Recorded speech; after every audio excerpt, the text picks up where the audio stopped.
Dr. Channels. And this one, tingnan nyo kung gano'ng kadami yung bracelet ko.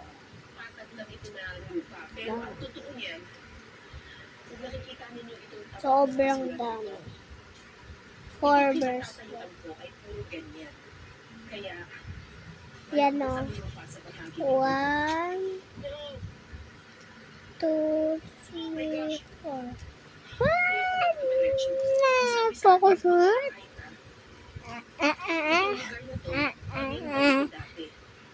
Pero ngayon halos napatag na yung lupa kasi tinambakan nila ng tinambakan ng basura. Lang.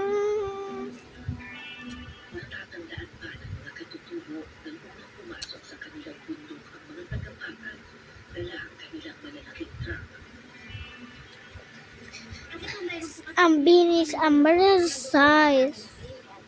Sa bawat paglabas po namin galing yung bundok ko, nagtataka po kami bakit pinapatag po yun.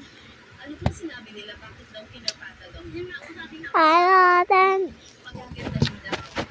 and Dr. Channels, nakakalimutan ko yung dadog. Tingnan natin. And bukas, mag-vlog tayo.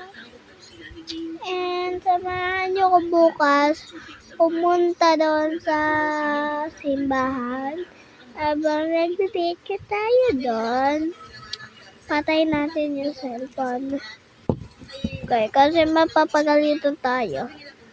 Ang dami. Ginawa ko to sa bahay kasi meron akong gato. Meron din Christos. And Christos yan dito. Dabang ganda. Lang, nahirapan ako.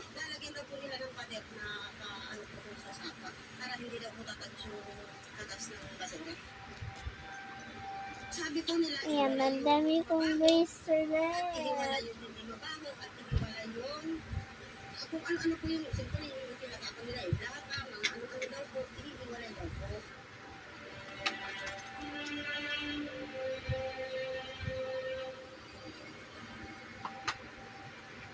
Parang may mga yasa. And matatapos na tayo mag-vlog. Halo-halo yung mga basurang nakikita dito. At ang sabi sa atin, pati raw mga hospital waste. Yung lahat daw ng mga basura na naipon nung pandemya, yung iba, dito raw nilagay. So, delikado yun kasi including hospital waste, dito nilagay. Tinambak nila talaga